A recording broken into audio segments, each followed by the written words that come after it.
ओम शांति।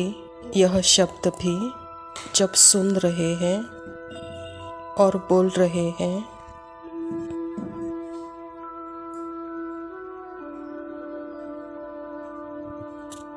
क्या यह शब्द साधारणता में सुने जा रहे हैं, साधारणता में बोले जा रहे हैं?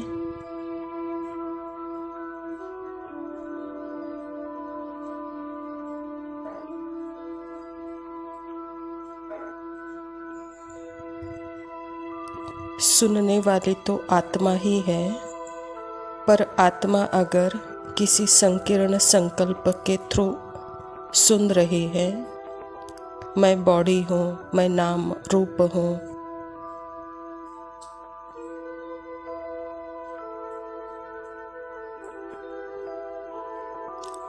उस संकल्प के थ्रू अगर आत्मा सुन रही है या बोल रही है, तो फिर वह शब्द बोलने और सुनने में साधारण होंगे।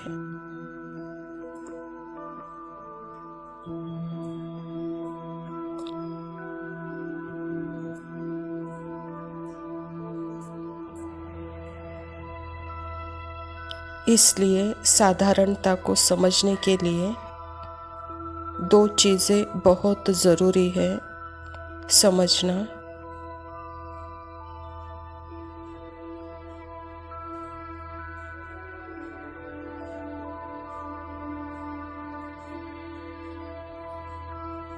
अवेयरनेस की भी दो मेन क्वालिटीज़ हैं। आत्मा की दो मेन क्वालिटी है।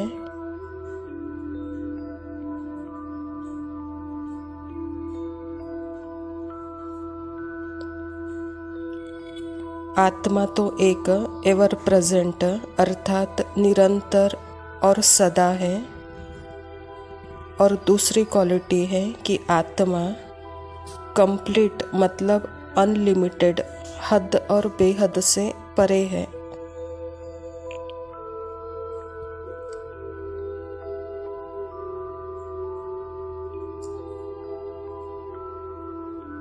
और यह दो क्वालिटी जब नज़रअंदाज हो जाती है, तो फिर एक ऐसी दो फीलिंग्स होती है जिससे भय और कमी की महसूसता होती है, जिससे यह दो फीलिंग उत्पन्न होती है।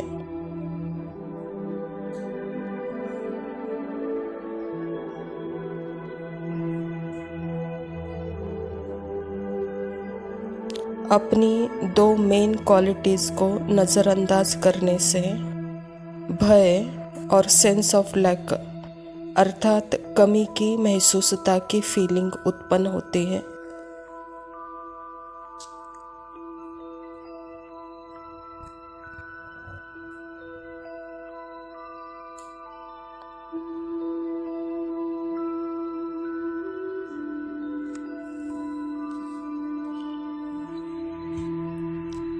जब अपने निरंतरता एवर प्रेजेंट को भूलकर और अपने कंप्लीटनेस अनलिमिटेड को भूलकर भय और इच्छाएं, कमी की वजह से यह इच्छाएं पैदा होती है, और फिर यह दो भय और कमी जिससे इच्छा पैदा होती है,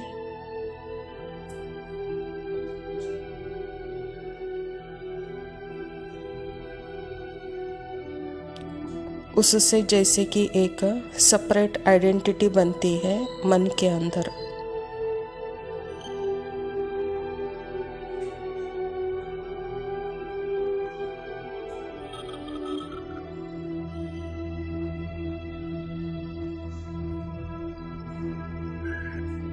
भय और इच्छा जैसे सेपरेट आइडेंटिटी को पैदा करती है।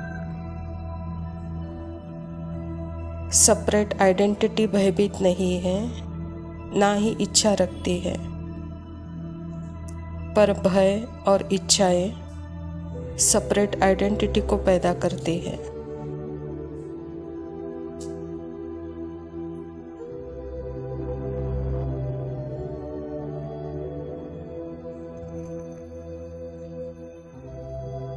देखते हैं हम यह कैसे होता है। मतलब आत्मा जब अपनी निरंतरता को भूल जाती है या ओवरलुक अर्थात नज़रअंदाज कर लेती है तो उससे क्या होता है, वह समझने लगती है कि मैं समय और स्पेस में हूँ।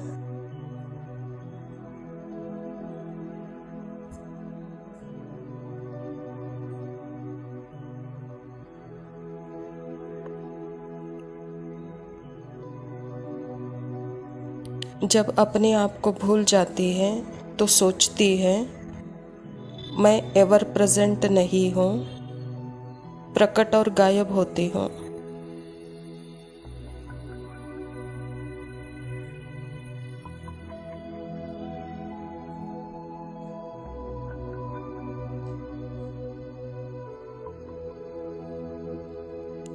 लेकिन साइलेंस उसका निरंतर है, अखंड है। अब जब वो अखंड साइलेंस है, आई एम साइलेंस, तो अपनी पहचान संकल्पों से या कर्मेंद्रियों के अनुभव से या सेंसेशन से बनाती हूँ।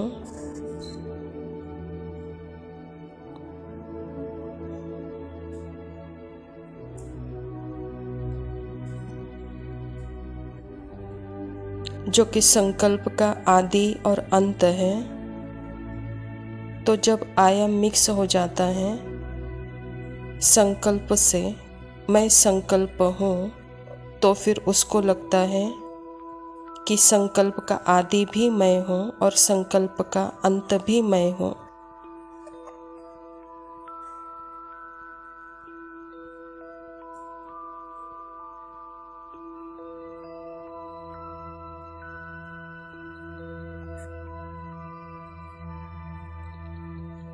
देखना, सूंघना, स्पर्श करना, महसूस करना, टेस्ट करना, इन सभी अनुभवों का आदि और अंत है। तो मतलब मैं इन चेंजिंग अनुभवों के साथ अपनी पहचान बनाती हूँ।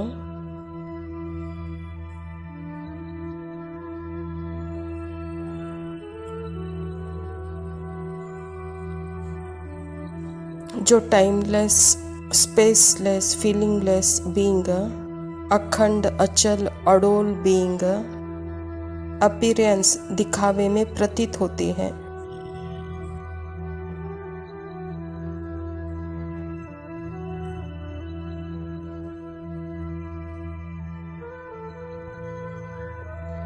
मैंने अपनी पहचान बना ली है तो मुझे ऐसे लगता है कि मैं भी चेंज हो रही हूँ।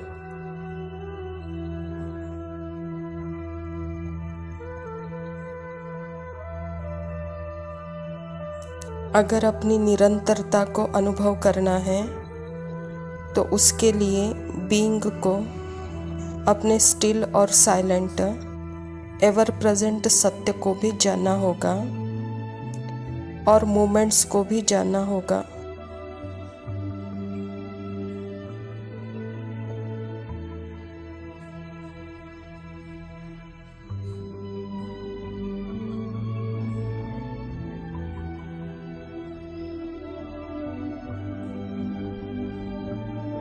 तो उससे जो भूलने के भय और सेंस ऑफ लैक, कमी की महसूसता उत्पन्न होती है, वह मर्ज होना शुरू हो जाएगी।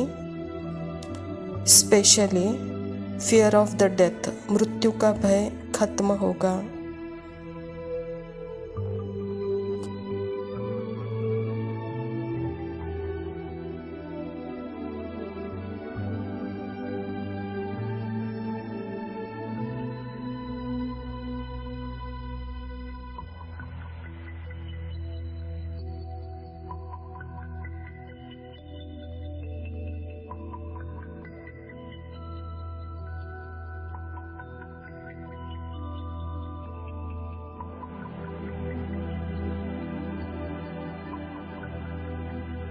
ओम शांति। प्रातः मुरली बाप दादा मधुबन।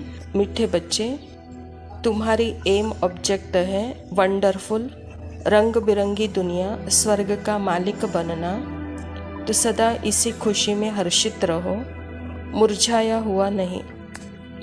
स्वयं परमपिता परमात्मा शिव बाबा प्रजापिता ब्रह्मा के तन में आकर के हम आत्माओं को आने वाले भविष्य का ज्ञान दे रहे हैं, क्योंकि बच्चे यह तीनों लोकों का ज्ञान, तीनों युगों का ज्ञान, पास्ट प्रेजेंट फ्यूचर का ज्ञान मेरे पास ही है। और जब मैं आता हूँ तो जैसे आत्मा को स्मृति मिलती है, और जो स्मृति स्वरूप आत्मा है जैसे कि वह सर्व गुणों से भरपूर अपने अनुभूति में है, और जहाँ अपने गुणों की अनुभूति में है तो वह जैसे स्वर्ग है, क्योंकि आत्मा अविनाशी, आत्मा के गुण और शक्तियाँ अविनाशी, तो यह अविनाशी की अनुभूति ही जैसे स्वर्ग का अनुभव कराती है। तो बाबा भी कहता है कि बच्चे सदा अपने अविनाशी शक्तियों का अनुभव करते हुए हर्षित रहो, मुरझाया हुआ नहीं कहता बाबा। प्रश्न है, तकदीरवान बच्चों को कौन सा उमंग सदा बना रहेगा? उत्तर है, हमें बेहद का बाप नई दुनिया का प्रिंस प्रिंसेस बनाने के लिए पढ़ा रहे हैं। तुम इसी उमंग से सबको समझा सकते हो कि इस लड़ाई में स्वर्ग समाया हुआ है, इस लड़ाई के बाद स्वर्ग के द्वार खुलते हैं। इसी खुशी में रहना है और खुशी खुशी से दूसरों को भी समझाना है। परमात्मा पिता हम बच्चों को तकदीरवान बनाने के लिए आए हैं। तो बच्चे, यह जो युद्ध चल रहा है, यह युद्ध कोई बाहर नहीं है, आपके ही मन के अंदर जो संस्कारों के साथ आपका युद्ध है, अर्थात जो कलयुगी संस्कार हैं उसका आप अनुभव कर रहे हो मन के द्वारा। यही मन से आप निराकारी लोक का, सूक्ष्म लोक का, स्वर्ग का अनुभव भी कर सकते हो। जब आपको यह समझ आएगी तो यह लड़ाई जैसे बंद हो जाएगी अंदर की। तो इसलिए बाबा कहता है कि बच्चे, इस लड़ाई में ही जैसे स्वर्ग समाया हुआ है। तो स्वर्ग कोई बाहर नहीं है, आपके मनस्थिति का रिजल्ट ही बाहर है। धारणा के लिए मुख्य सार है, पहला पॉइंट है, ज्ञान रत्नों के सागर से जो अविनाशी ज्ञान रत्न प्राप्त हो रहे हैं उसकी वैल्यू रखनी है। विचार सागर मंथन कर स्वयं में ज्ञान रत्न धारण करने हैं, मुख से सदैव रत्न निकालने हैं। परमात्मा पिता निराकारी, निराकार को भी साकार में आना पड़ता है, आवाज़ में आना पड़ता है, शब्दों में आना पड़ता है, क्योंकि शब्दों के द्वारा ही हम बच्चों को परमात्मा ज्ञान देते हैं, अर्थात समझ देते हैं। इस समझ की वैल्यू रखकर परमात्मा के भाव को अगर हम समझ सकेंगे तब यह ज्ञान हमारे जीवन में हम धारण कर सकेंगे। जब यह ज्ञान समझ अनुभव करते हैं और इसका स्वरूप बनते हैं तब हमारे मुख से सदैव रत्न ही निकलेंगे।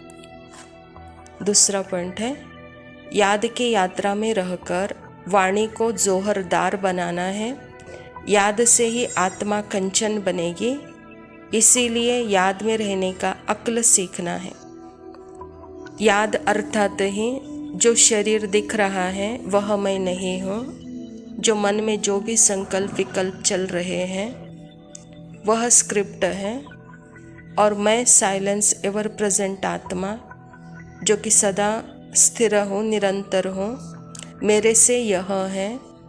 अपने स्मृति को ही सदा परमात्मा के साथ जब हम अनुभव करते हैं तो इसी को ही याद कहा जाता है। तो बाबा भी कहते हैं कि बच्चे, याद मन के द्वारा भी किया जा सकता है, और आत्मा जो कि स्वयं ही स्मृति स्वरूप है, अनुभव स्वरूप है, उसको याद सीखने की ज़रूरत नहीं है। वरदान है, मेरेपन के सूक्ष्म स्वरूप का भी त्याग करने वाले सदा निर्भय बेफिक्र बादशाह भव। आज की दुनिया में धन भी है और भय भी है। जितना धन उतना ही भय में खाते, भय में सोते हैं। जहाँ मेरापन है वहाँ भय ज़रूर होगा। कोई सोना हिरण भी अगर मेरा है तो भय है, लेकिन यदि मेरा एक शिव बाबा है तो निर्भय बन जाएंगे। तो सूक्ष्म रूप में भी मेरे को चेक करके उसका त्याग करो तो निर्भय बेफिक्र बादशाह रहने का वरदान मिल जाएगा। परमात्मा पिता कहते हैं कि बच्चे जैसे मेरा कहते हो तो यह देह भान के मेरे में भय है, इच्छाएं है, कमियां है, और यही भय जैसे कि मृत्यु का भय उत्पन्न करता है। लेकिन इस मेरे को भी चलाने वाली एक शक्ति है, वो आत्मा। जब उसके स्मृति में रहते हो तो जैसे सदा निर्भय होते हो, और जब निर्भय है तो वहाँ शिव बाबा भी है। जहाँ आत्मा है वहाँ शिव बाबा भी हैं। तो सदा चेक करो, जब भी मेरा मेरा बोलते हो तो मेरा कौन है, शिव बाबा मेरा है या शरीर मेरा है। तो जब शिव बाबा मेरा है तो वहाँ सदा ही निर्भय और बेफिक्र बादशाह का वरदान मिल जाएगा, कहता बाबा। स्लोगन है, दूसरों के विचारों को सम्मान दो तो आपको सम्मान स्वतः प्राप्त होगा। अच्छा, मीठे मीठे सिकिलदे बच्चों प्रति माता पिता बाप दादा का याद, प्यार और गुड मॉर्निंग। रूहानी बाप की रूहानी बच्चों को नमस्ते। हम रूहानी बच्चों की रूहानी माता पिता बाप दादा को याद, प्यार और नमस्ते। लव यू बाबा, शुक्रिया। ओम शांति। कृष्ण दामोदरम अच्युतं केशवं कृष्ण दामोदरम राम नारायणं जानकी वल्लभं राम नारायणं जानकी वल्लभं।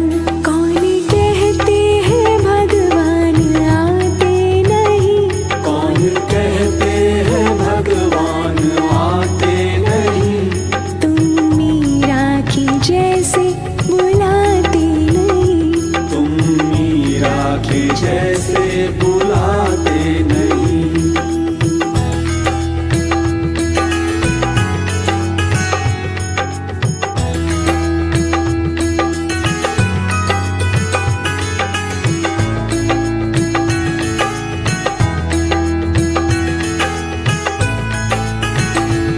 अच्युतं केशवं कृष्ण दामोदरम अच्युतं केशवं कृष्ण दामोदरम राम नारायणं जानकी वल्लभं राम नारायणं जानकी